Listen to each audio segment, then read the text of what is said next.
पहले की बात है, एक चुड़ैल ने एक गांव पर हमला कर दिया था। तब गांव वालों ने किसी तरह उसे पकड़ लिया था और उसका सर उसके धड़ से अलग कर दिया था और उसके सर को धड़ से अलग अलग दफन कर दिया था।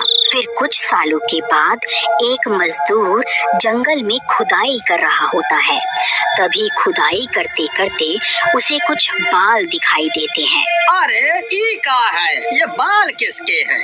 फिर गोपी उन बालों को पकड़कर खींचने लगता है। तभी उसके हाथ में उस चुड़ैल का सर आ जाता है। अरे मर गया रे! ये क्या चीज है? ये तो किसी का सर है। हाय रे, अब क्या करूं? ये तो किसी चुड़ैल का सिर लगता है। हे भगवान, ये मुझसे कितनी बड़ी गलती हो गई। अब क्या करूं? एक काम करता हूँ, इसे गांव लेकर चलता हूँ। इसे गांव के सरपंच को सौंप दूंगा, फिर वही फैसला लेंगे कि इसका क्या करना है। फिर घर पहुँचते पहुँचते उसे रात हो जाती है। फिर वह उस सिर को खिड़की के पास रखकर सोने चला जाता है। फिर आधी रात होते ही उसमें जान आ जाती है। आखिरकार मैं आजाद हो ही गई। गांव वालों, अब तुमसे बदला लेने का वक्त आ गया है। अजी देखिए ना, साथ वाले कमरे से कैसी अजीब अजीब सी आवाजें आ रही हैं।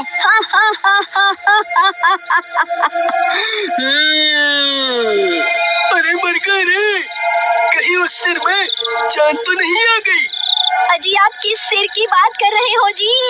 आज जब मैं जंगल में खुदाई कर रहा था तब मुझे एक सिर मिला था। मैं उसे घर ले आया, सोचा था सरपंच को सौंप दूंगा, लेकिन रात हो गई तो इसे घर पर ही रख लिया। अरे नास मिटे, चुड़ैल का सर घर पे क्यों ले आया?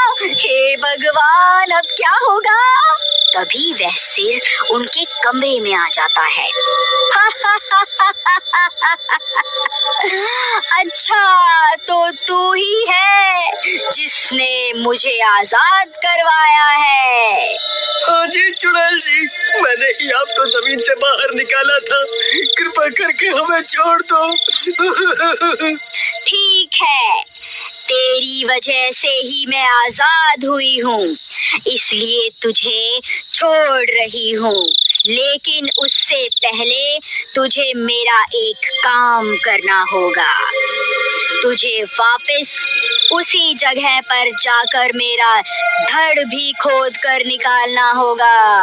अरे मर गए रे, अब क्या करूं? नहीं नहीं चुड़ैल जी, मैं ऐसा नहीं कर सकता। तो फिर ठीक है, मरने के लिए तैयार हो जा।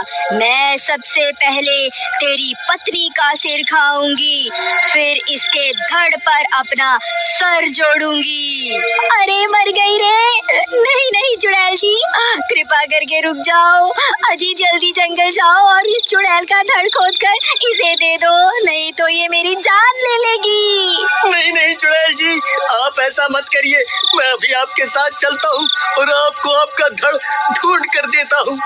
फिर वह कटा हुआ सिर और गोपी आधी रात को जंगल की ओर चल देती हैं। फिर उसी जगह पहुंचकर धड़ की तलाश शुरू कर देता है। वह बहुत देर तक खुदाई करता है, फिर उसे वह धड़ भी मिल जाता है। चुड़ैल अपना धड़ देखकर खुश हो जाती है। तभी गोपी वहां से भाग जाता है। फिर वह कटा हुआ सर उस गड्ढे में चला जाता है और देखते ही देखते पूरी की पूरी चुड़ैल गड्ढे से बाहर निकल आती है। गांव वालों, अब मरने के लिए तैयार हो जाओ। मैं किसी को नहीं छोड़ूंगी।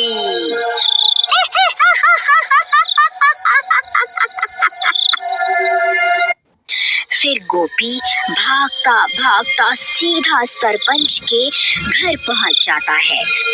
अरे सरपंच जी, दरवाजा खोलो, अनर्थ हो गया है। वह सिरकटी चुड़ैल वापस आ गई है। फिर सरपंच अपने घर से बाहर आता है। फिर गोपी उसे सारी बात बताता है। हे भगवान, ये क्या अनर्थ हो गया। हमने उस चुड़ैल के 2 टुकड़े किए थे। अब वह बदला लेने के लिए वापस जरूर आएगी। हमें अभी कुछ ना कुछ करना होगा। तभी वह चुड़ैल जंगल से निकलकर वापस गांव में आ जाती है। ए गांव वालों, कहाँ छुप कर बैठे हो? तुम लोगों ने किस तरह मेरे 2 टुकड़े किए थे?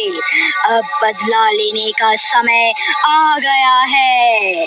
सब गांव वाले छुप छुप कर उसे देखते रहते हैं और वह चुड़ैल अपने शिकार की तलाश में गांव की गलियों में घूमती रहती है। सरपंच जी, वह देखिए, वह चुड़ैल गांव वालों की तलाश में इधर उधर घूम रही है। अगर कोई गांव वाला इसे मिल गया तो ये उसका सिर धड़ से अलग कर देगी। भाई, किसी के पास कोई तरकीब है तो बताओ, वरना सुबह होने तक कोई नहीं बचेगा। सरपंच जी, मेरे पास एक तरकीब है। हम इस चुड़ैल को उस पुराने घर में कैद कर सकते हैं। मैं इस चुड़ैल का भोजन बनकर उस घर में जाता हूँ। ये मेरा शिकार करने वहाँ जरूर आएगी।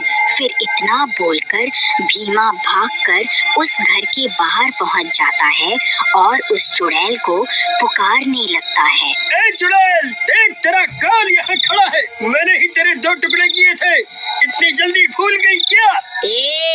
अच्छा हुआ जो तू खुद मेरे सामने आ गया। मुझे कब से तेरी तलाश थी। रुक, तुझे अभी बताती हूँ। फिर जैसे ही चुड़ैल भीमा की तरफ जाती है, भीमा भागकर घर के अंदर चला जाता है और एक जगह पर जाकर खड़ा हो जाता है। उस घर की छत पर गोपी और शिवा पहले से मौजूद होते हैं। भीमा भाई, तुम घबराओ मत। जैसे ही चुड़ैल तुम्हारे करीब आएगी, हम तुम्हें ऊपर खींच लेंगे। फिर चुड़ैल भी भीमा का पीछा करते करते उस घर में घुस जाती है। अब मुझसे बचकर कहाँ जाएगा मूर्ख। फिर जैसे ही वह चुड़ैल भीमा पर हमला करती है, तभी गोपी रस्सी को नीचे फेंक देता है और भीमा उस रस्सी के सहारे घर की छत पर चढ़ जाता है। फिर तीनों लकड़ी की मदद से छत का छेद बंद कर देते हैं और सरपंच घर का दरवाजा भी बाहर से बंद कर देता है ताकि वह चुड़ैल घर से बाहर ना निकल पाए। फिर वह चुड़ैल उस घर में कैद हो जाती है। ए मूर्ख गांव वालों, तुम्हें क्या लगता है तुम मुझे इस घर में कैद कर लोगे? भाइयों, मुझे लगता है हम ज्यादा देर तक इस चुड़ैल को कैद नहीं कर पाएंगे। सरपंच जी, बस थोड़ी देर में सूरज निकलने ही वाला है। हमें थोड़ी देर तक इस चुड़ैल को इसी घर में रोक के रखना होगा। फिर चुड़ैल जोर जोर से दरवाजा पीटने लगती है। तभी दिन हो जाता है और आकाश में सूरज निकल आता है। फिर गोपी छत पे रखी लकड़ी को भी हटा देता है ताकि सूरज की रोशनी अंदर जा सके। फिर सूरज की रोशनी घर के अंदर जाते ही वह चुड़ैल तड़पने लगती है। ए गांव वालों, तुमने फिर से मुझे धोखे से इस घर में फंसा लिया। ये तुमने अच्छा नहीं किया। अरे मर गई रे, हाय हाय मर गई रे। ये सूरज तो मुझे जला कर ही दम लेगा। फिर देखते ही देखते वह चुड़ैल जलकर राख हो जाती है और एक बार फिर गांव वालों की एकता की वजह से लोग